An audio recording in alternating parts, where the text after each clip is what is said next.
Dans cette vidéo, je vais vous expliquer le secret que les Libanais ont compris qui fait qu'ils s'enrichissent en Afrique, alors même que les Africains eux-mêmes ont du mal dans leur propre pays.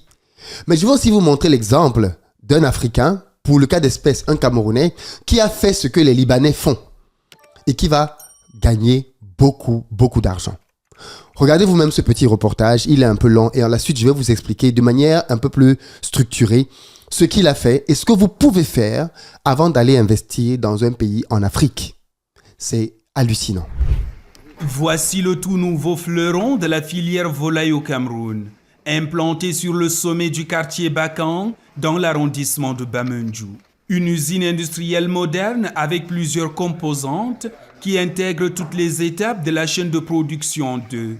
Une unité de production d'aliments, une poussinière et un poulailler d'une capacité de 40 000 poulets. Ici, la technologie est omniprésente. Presque tout est automatisé. D'autres bâtiments sont d'abord très modernes, avec l'avantage que les aliments ne seront non pas manipulés par les hommes, ils seront manipulés automatiquement. Les poulets ne seront pas sur le sol. Il y a moins de risques de maladies, que ce soit pour les poulets, que ce soit pour les hommes qui y travaillent dedans. Il y a les convoyeurs d'aliments, les convoyeurs d'œufs, toutes les lignes d'eau qui sont contrôlées par les machines, même jusqu'à la consommation d'aliments. Ce qui fait que la qualité d'œufs qui sera sur le marché serait réellement de bonne qualité pour notre consommation. Un projet audacieux né de la volonté d'un Camerounais ambitieux qui, s'inspirant de son expérience à l'étranger, a choisi de venir faire valoir son savoir au Cameroun. Cette structure est faite pour venir en appoint aux autres éleveurs dans la région. Nous pouvons chauffer non seulement nos poussins, mais nous pouvons également chauffer des poussins des partenaires installés dans la région. Moi, ce projet, je l'étudie depuis 10 ans. Après avoir fait le constat sur le terrain au Cameroun, commencer à visiter les fermes en Europe. Je vais travailler un mois, je travaille à la poussinière, je travaille dans les bâtiments adultes, je travaille au tri des œufs, au calibrage des œufs, pour savoir réellement qu'est-ce que ce type de ferme impose comme difficulté et comment est-ce que moi je peux copier ça et venir implémenter chez moi en sachant que chez moi, je n'ai pas telle possibilité qu'on a en Occident. Ensuite, je suis allé plus loin. Vous avez souvent vu des documentaires de comment les femmes achètent leur poulet au marché, font abattre, déplument. Si vous regardez, vous jetez un coup d'œil dans l'eau qui est utilisée pour déplumer ces poulets que vous mangez à la maison, vous allez avoir peur de consommer. C'est la raison pour laquelle, dans ce projet, nous avons également prévu une unité d'abattage. Pour que le poulet qui arrive sur le marché ait une qualité contrôlée. Parce que si nous voulons contrôler ce que nous mangeons, il faut que nous soyons producteurs. Lorsque nous produisons, nous pouvons imposer les normes de la qualité de ce qui entre dans notre bouche. À quelques kilomètres d'ici, dans le groupement Bameka, se trouve l'usine annexe destinée à la fabrication d'alvéoles. Non seulement on va employer, mais on va rendre nos villes propres. Parce que vous connaissez ce que c'est que les déchets de papier dans nos villes. Donc, l'une des premières options, c'est de pouvoir améliorer la qualité, la propreté de nos villes.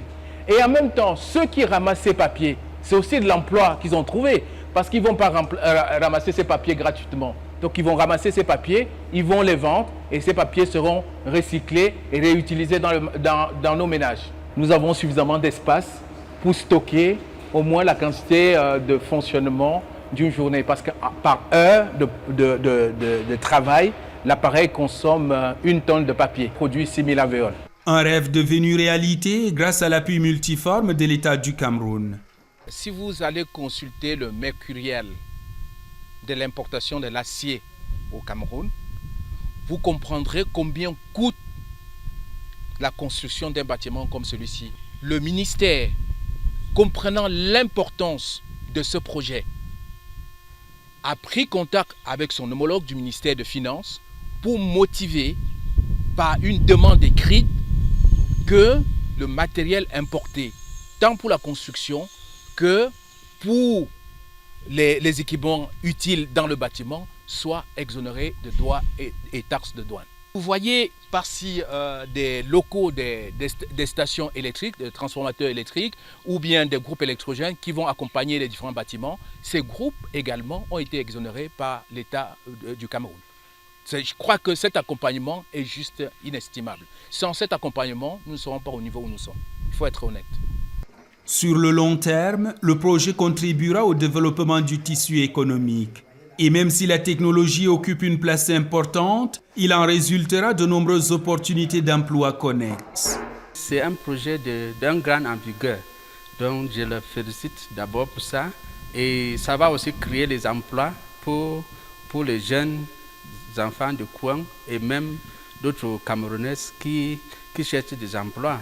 On a constaté même sur le terrain là-bas que c'est les Camerounais même qui sont en train de monter les bâtiments là, quelque chose qui est tellement important. Ça veut dire que l'expertise est aussi transférée au Cameroun. Parce qu'on voit ce qu'ils sont en train de faire, c'est les techniciens locaux qui sont en train de monter les bâtiments et même les équipements, guidés seulement par un expert qui est venu d'ailleurs. En comptant sur l'accompagnement des pouvoirs publics, le promoteur ambitionne de faire une extension de l'usine. Les premières livraisons sont attendues avant décembre 2024.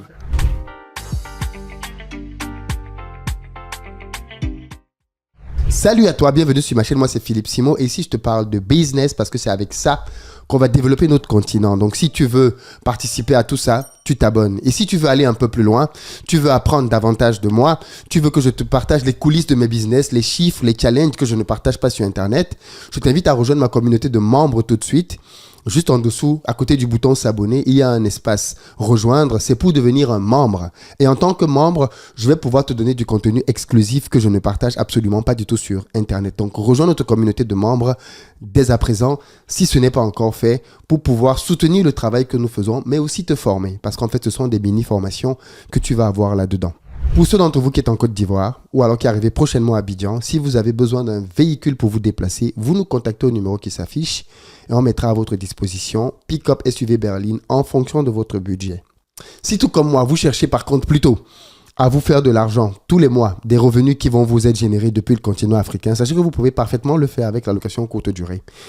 Aujourd'hui, j'ai plusieurs appartements et j'accompagne des gens à pouvoir gagner de l'argent grâce à ça. Même si vous ne vivez pas sur le continent africain, on peut gérer votre bien à votre place. Il y a dans la barre de description une petite formation gratuite que je vous offre dans laquelle je vous donne les détails chiffrés de combien vous pouvez gagner dans ce genre de projet-là. Vous allez vous-même vous rendre compte que vous pouvez générer un salaire de cadre de plus de 2400 € tous les mois grâce à la LCD sur un seul appartement. Bref, allez regarder et vous m'en direz des nouvelles. Alors, je vais revenir à ce que j'ai dit en début de notre vidéo. Que font les Chinois et les Libanais que les Africains ne font pas ?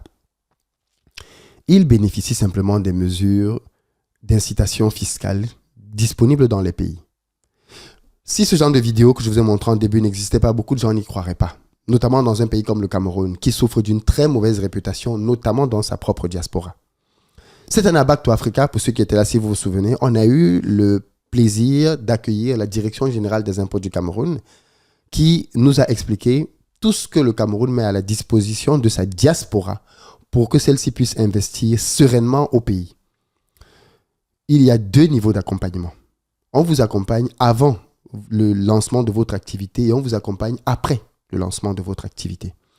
Avant le lancement de votre activité, tout équipement que vous voulez faire rentrer au pays rentre sans avoir à payer de douane dans beaucoup de secteurs. Tout ce qui est agricole, c'est 0.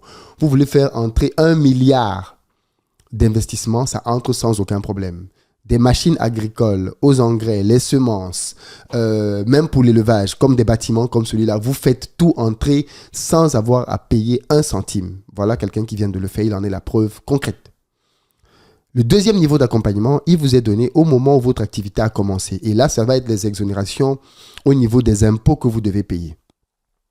Mais aussi, l'État va jusqu'à vous retirer même les cotisations dans les salaires. Vous ne payez que la CNPS, qui est la retraite de vos collaborateurs. C'est vous dire à quel point, et ça c'est pendant 3 ans, 5 ans, même 10 ans pour certains types de projets. C'est vous dire à quel point l'État est soucieux d'attirer un maximum d'investisseurs.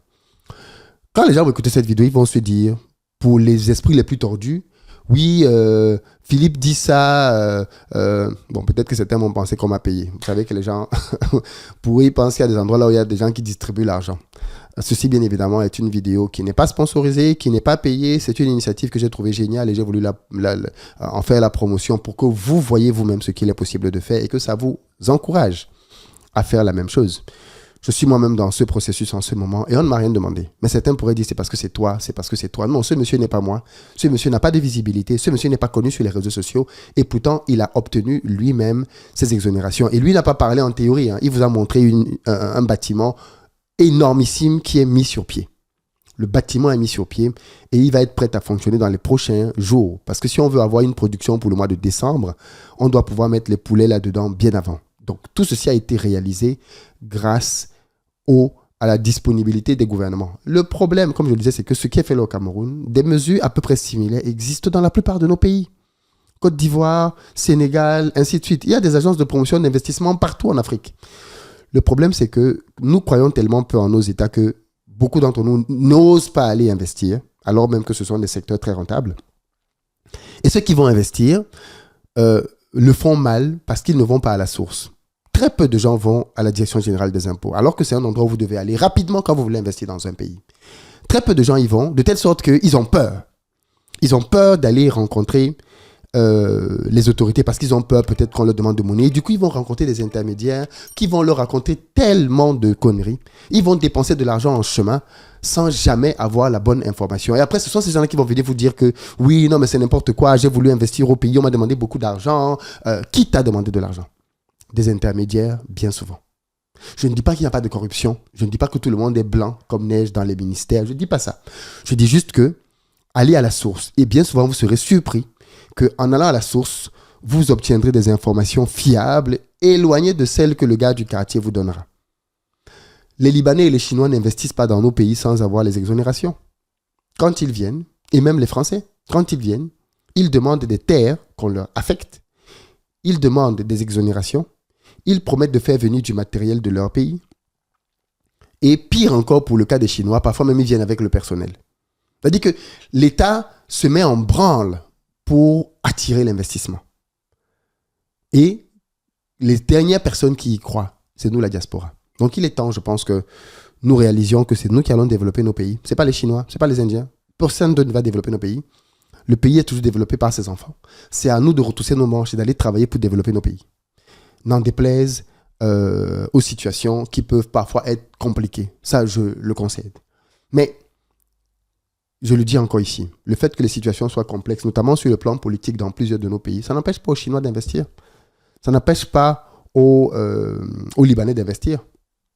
Ils viennent faire de l'argent. Il faut peut-être que les entrepreneurs de la diaspora soient dans cet état d'esprit. Je viens pour faire du business, je viens pour développer le pays, je viens pour faire quelque chose de concret. Et à partir de là, même s'il y a des fioritures, même s'il y a des choses avec lesquelles je ne suis pas forcément d'accord, je reste focus sur mon projet. Je veux atteindre mes objectifs. Vous voyez ce que je veux dire? Donc, je le répète, ce ne sera pas rose, tout ne sera pas facile, mais c'est possible. Et d'ailleurs, on vient d'en voir une preuve concrète. Quelqu'un qui a lancé un projet d'envergure, ceci bien évidemment, grâce au soutien de l'État. Et il a dit, sans l'État, il n'y serait absolument pas parvenu. Il a fait son projet à l'Ouest Cameroun. Et pourquoi il a fait à l'Ouest? Parce que certaines personnes peuvent penser que c'est parce qu'il est de l'Ouest. Non, il a fait son projet à l'Ouest parce que l'Ouest Cameroun est une région assez fraîche. Il faut savoir que pour les poulets, vous devez être dans une température entre 21 et 24 degrés. Dans le littoral, il fait très chaud. Il fait très très chaud. Et donc, c'est pour ça que vous allez voir que la zone avicole du Cameroun, par excellence, c'est l'Ouest Cameroun. C'est parce que c'est dans cette zone-là qu'il y a, bien évidemment, les meilleures températures simplement pour faire l'activité. Je précise ça parce qu'il y a des gens qui ont voulu tribaliser la chose. Oui, il est Bamileke. Et je tiens à faire cette petite parenthèse parce que j'entends beaucoup de défaitisme, notamment des gens de Bamileke au Cameroun. Alors c'est vrai qu'il y a malheureusement un tribalisme rampant qui est nauséabond, qu'on entend d'ailleurs aujourd'hui s'exprimer de manière totalement débridée sur les réseaux sociaux. D'un côté les Bamileke, de l'autre les Ekang, de l'autre... Il y a tellement de choses horribles qui sont dites par des Camerounais à d'autres frères du pays qu'on a l'impression que ça se répercute à tous les niveaux. Et je pense qu'on en a la preuve concrète. La plupart des gens que je connais qui ont bénéficié d'exonération au Cameroun sont des Bamileke. La plupart. Parce que je pense que quand il s'agit de business, le gouvernement est juste froid. Qu'est-ce qu'il peut apporter? Est-ce que ça permet de développer le pays? Est-ce que ça permet d'avoir du travail? Est-ce que ça permet de collecter de la TVA? Ainsi de suite, ainsi de suite. Les mesures sont données. Donc, pour dire que même ceux qui sont dans ce truc nauséabond de tribalisme, ça ne doit pas vous empêcher d'aller investir. Ça ne doit pas vous empêcher d'aller investir parce que je je ne vois pas le gouvernement discriminer les gens en disant « Oui, mais toi, ton projet, comme tu es Bamileke, ne le fais pas. Toi, ton projet, comme tu es Ikan. » Ça, ce sont des commentaires d'Internet. Dans la vraie vie, les gens qui vont présenter leur projet ont leur projet validé. Et quand on valide pas ton projet, c'est pas forcément à cause de ta région. C'est peut-être parce que ton projet n'était pas bon, n'était peut-être pas bien structuré. Aussi simple que ça. Donc, ayons de la froideur dans l'analyse et n'essayons pas de tout justifier. Le dernier point que je ne peux éluder dans cette vidéo, c'est la gouvernance. Et je pense que nos pays, notamment le Cameroun, a beaucoup de progrès à faire en termes de gouvernance. Il y a beaucoup de choses qui vont mal là-dedans. Mais personne ne peut faire un grand projet dans un pays sans le gouvernement de ce pays. C'est impossible. C'est impossible. Tu ne peux rien faire de grand au Cameroun sans le gouvernement du Cameroun. C'est impossible. Donc, sortez-vous de l'idée que vous allez pouvoir venir vous mettre à dos le gouvernement et réussir un projet. Ça ne se fait pas. C'est de la chimamelu, c'est de la sorcellerie. C'est impossible. Vous devez apprendre à composer. Vous n'êtes pas obligé d'être d'accord avec le gouvernement dans tout ce qu'il fait. Je pense que personne n'est d'accord avec tout ce que le gouvernement fait. Mais ça ne veut pas dire que vous n'avez pas vous-même à jouer votre rôle et votre partition de votre côté. Donc, c'est important de faire ce genre de nuances parce que je pense que beaucoup de gens confondent tout. Et au final, se tirent une balle dans le pied parce que quand ils n'investissent pas, à la fin de la journée, c'est leur projet à eux qu'ils ont mis down, à terre. J'ai besoin de vous lire là-dessus. Le tribalisme est une vraie gangrène. Sachons passer au-dessus de ça, et surtout dans le business. Nos pays sont de véritables endroits où il y a énormément de niches et d'opportunités à aller saisir. C'est à nous d'aller saisir toutes ces niches-là. Peace.